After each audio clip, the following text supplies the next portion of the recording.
transformação do Brasil de exportador bruto de matérias-primas em um polo de processamento industrial sustentável com maior valor agregado esteve no centro dos debates do segundo Fórum de Investimentos Brasil-União Europeia, realizado na última semana pela Agência Brasileira de Promoção de Exportações e Investimentos, a Apex Brasil, e a União Europeia, em colaboração com o Centro Brasileiro de Relações Internacionais. O encontro reuniu autoridades, empresários e especialistas para discutir os desafios e as oportunidades da cooperação entre Brasil e União Europeia em áreas estratégicas como transição energética, infraestrutura digital e inteligente, minerais críticos, economia de dados e cadeias de valor sustentáveis. Os debates seguiram as diretrizes da Agenda Global Gateway, estratégia da União Europeia que prevê mobilizar até 300 bilhões de euros em investimentos sustentáveis e infraestrutura entre 2021 e 2027. Na ocasião, o comissário europeu para parcerias internacionais, Joseph Sikela, afirmou que o fórum simboliza uma parceria baseada em benefícios mútuos, prioridades compartilhadas e impactos de longo prazo.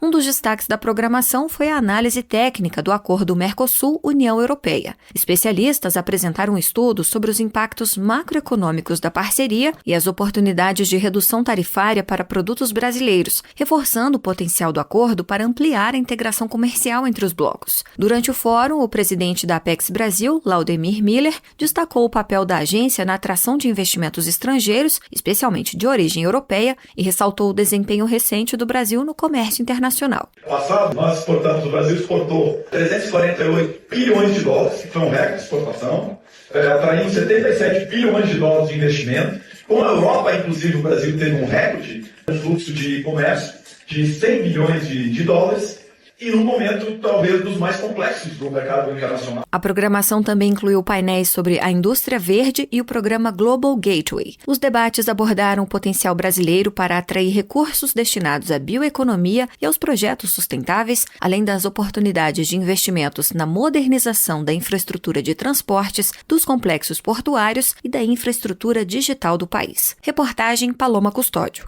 O governo do estado de Goiás ampliou investimentos em inteligência artificial com a criação de um distrito tecnológico em Goiânia e a realização de uma Olimpíada Nacional para a formação de novos talentos. O projeto do Distrito de Inovação e Inteligência Artificial vai revitalizar uma área de 91 hectares no setor leste universitário, com espaços para empresas de tecnologia, além de centros de pesquisa e qualificação profissional. A iniciativa prevê mais de 300 milhões de reais em investimentos. A expectativa é gerar mais de 1.400 empregos diretos na primeira fase de funcionamento, além de atrair empresas e novos negócios ligados à tecnologia. O governador de Goiás, Daniel Vilela, afirmou que o estado busca se consolidar como referência em inteligência artificial e destacou o interesse dos jovens pela área.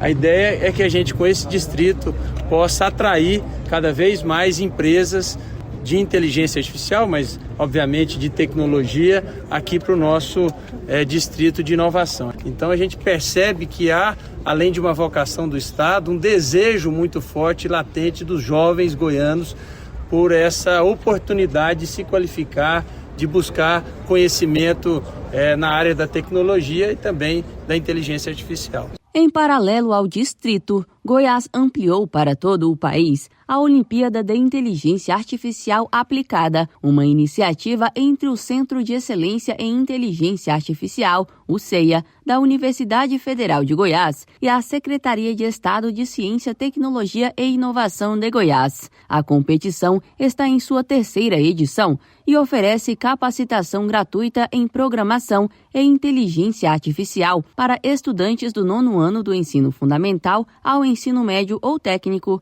com idade entre 14 e 19 anos. Serão distribuídos R$ 420 mil em prêmios. As inscrições são gratuitas e seguem abertas até o dia 31 de julho por meio do site olimpiadadia.ceia.digital. Mais informações sobre a Olimpíada podem ser acessadas pelo Instagram oficial, @Olimpíada IA Aplicada, ou pelo e-mail olimpiada@ceia.ufg.br. Reportagem Bianca Mingotti. Depois de crescer no ciclo 24-25, a colheita de algodão será 2,5% menor na safra 25-26, perto de 4 milhões de toneladas. Projeção da Conab indica que a área de cultivo deve encolher 3% e ficar pouco acima de 2 milhões de hectares. Já o rendimento das plantações será pouca coisa maior. Por enquanto, a projeção é de uma alta de 0,5% na casa de 2 toneladas por hectare. Da Rádio 2, Humberto Ferretti. Reúna os amigos e a família e vá ao Bona Pizza. O funcionamento é de segunda a segunda até às 10 da noite.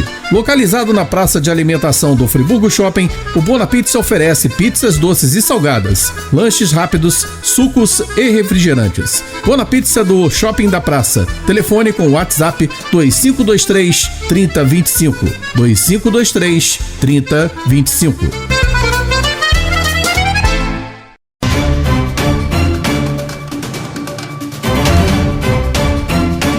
Durante a audiência pública da Comissão Especial para analisar o projeto que atualiza o faturamento máximo permitido de microempreendedores individuais, o setor produtivo cobrou, nesta quarta-feira, a revisão do teto de receita para as demais faixas do Simples Nacional. Para não depender da vontade política, empresários defenderam também a inclusão de dispositivo de reajuste automático anual pela inflação. Alfredo Cotait Neto, presidente da Confederação das Associações Comerciais e Empresariais do Brasil, a CACB, foi taxativo ao afirmar que o empresariado rejeita a ideia de aprovar somente a correção para mês. Se não incluírem também a mesma correção para o Simples Nacional, para as faixas do Simples Nacional, nós, do mundo associativo, das micro e pequenas empresas, das 23 milhões de empresas que estão instaladas no Brasil, não vamos aceitar.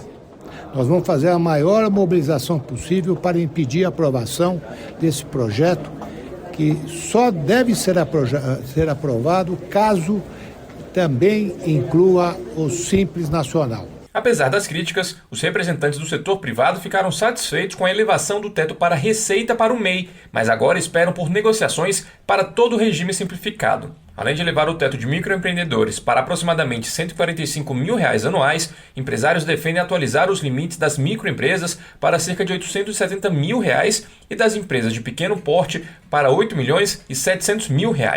Em vigor desde 2018, os limites de faturamento atuais são de R$ 81 mil para os MEIs, R$ 360 mil para microempresas e menos de 5 milhões para empresas de pequeno porte. A audiência também marcou o início da análise do projeto alternativo, enviado pelo governo federal, que atualiza o teto de faturamento dos microempreendedores individuais pela Comissão Especial.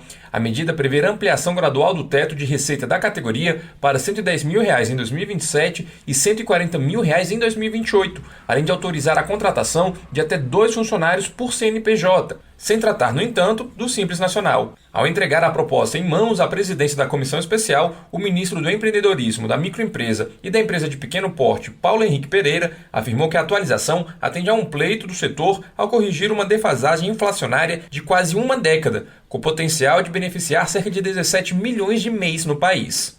É importante o escalonamento para que o governo possa se adaptar e, novamente, fazer um movimento que atenda a esse pleito que é meritório, que é correto, do reajuste do teto, que há 10 anos não é feito, não foi feito pelos presidentes anteriores e é feito agora pelo presidente Lula, mas que não pode ser feito de afogadilho, gerando prejuízo fiscal e desestabilizando as contas do país.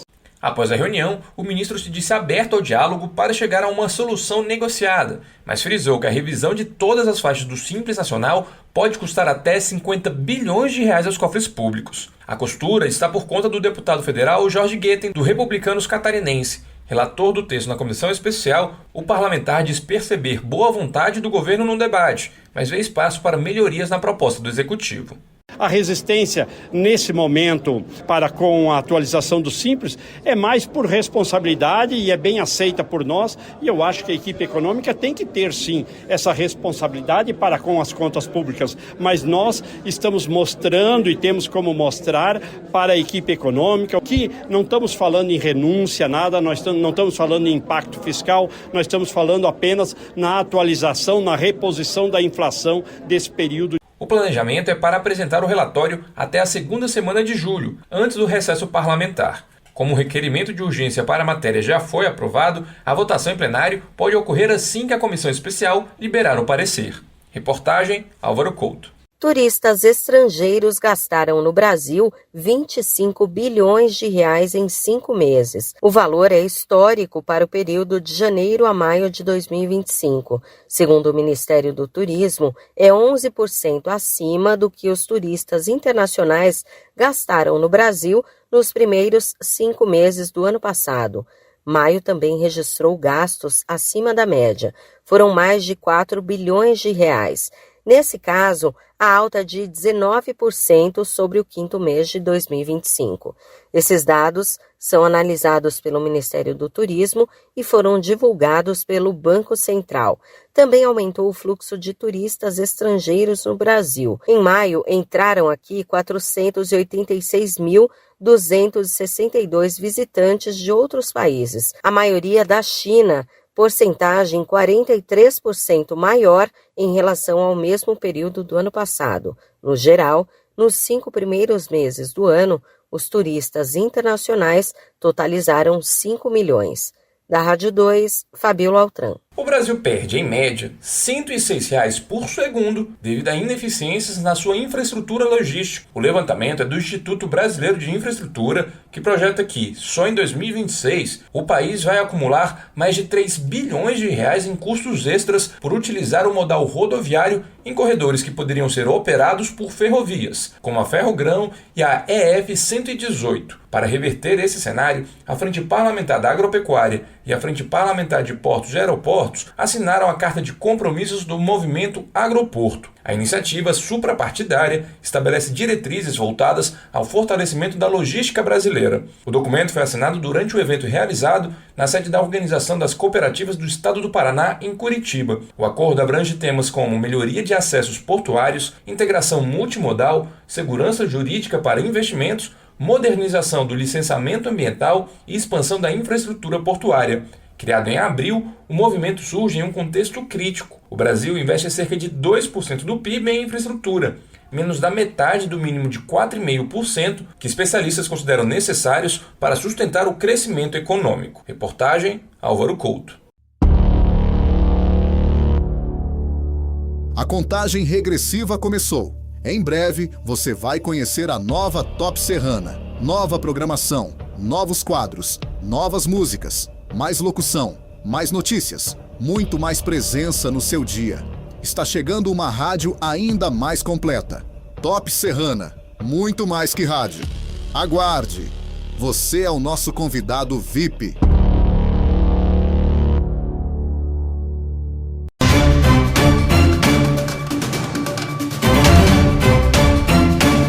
A sequência de interdições de pontes em rodovias federais tem chamado a atenção para as condições da infraestrutura viária, principalmente na região da Bacia Araguaia-Tocantins. Nos últimos meses, estruturas no Pará e no Tocantins foram bloqueadas após inspeções apontarem riscos à segurança. O caso mais recente ocorreu na ponte sobre o rio Tocantins, na BR-235, entre Pedro Afonso e Tupirama, totalmente interditada pelo DENIT no dia 19 de junho. Em Marabá, no Pará, 2 pontes sobre o rio Itacaiunas também apresentaram problemas estruturais. Uma delas, construída há cerca de 16 anos, seria implodida. A outra, com mais de 40 anos de uso, operava acima da capacidade prevista em projeto.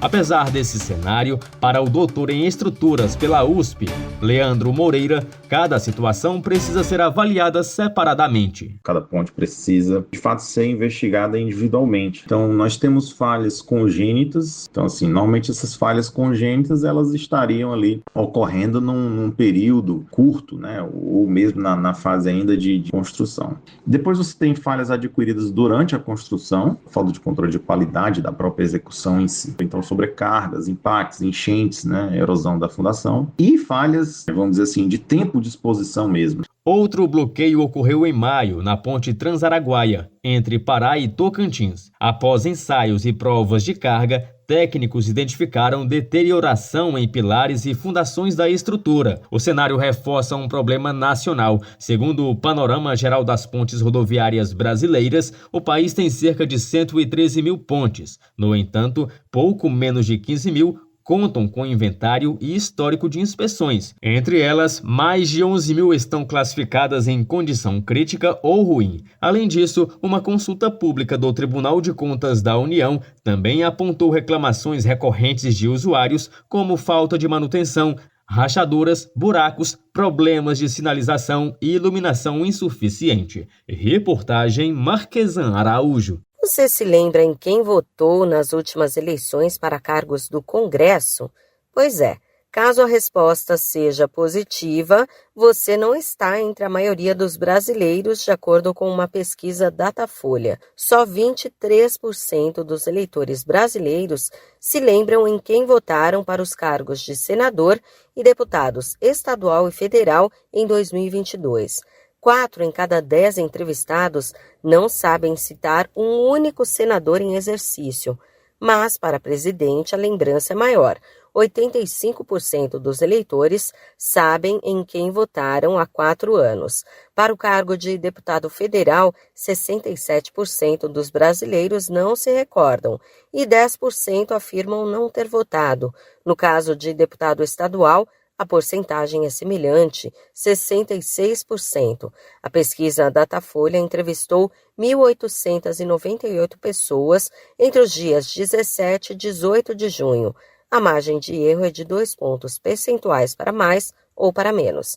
Da Rádio 2, Fabiola Altran. Os brasileiros já pagaram mais de 2 trilhões de reais em impostos, taxas e contribuições aos cofres públicos da União, dos estados e dos municípios este ano. É o que mostra o impostômetro da Associação Comercial de São Paulo, que atingiu a marca de 2 trilhões no último dia 27 de junho, ou seja, ainda no primeiro semestre do ano, o que é um feito inédito. Em 2025, para comparação, o montante de 2 trilhões só foi alcançado no dia 3 de julho.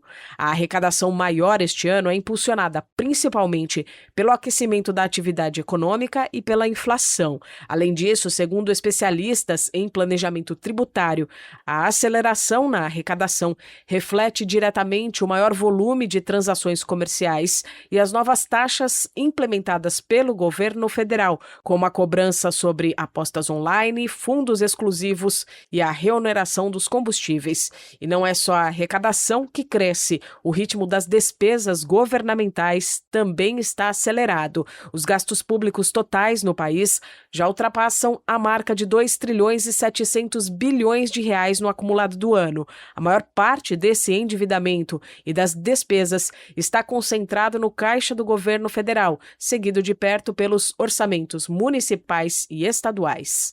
Da Rádio 2, Milena Abreu. O preço da laranja para a indústria simplesmente disparou em junho. Dados do CPEA indicam que a caixa ficou 23% mais cara, vendida a R$ 30. O ritmo de negócios com frutas da nova safra cresceu, o que ajuda a explicar o aumento. Sem falar que as chuvas fora de época que atingiram o interior de São Paulo travaram a colheita, o que indica a redução da oferta por enquanto. Já a laranja de mesa, cujo consumo cai nessa época de frio, ficou mais barata, vendida a R$ 34. Da Rádio 2, Humberto Ferretti. Choperia e restaurante Chapa Quente. Mais que um lugar para comer, um espaço para viver bons momentos.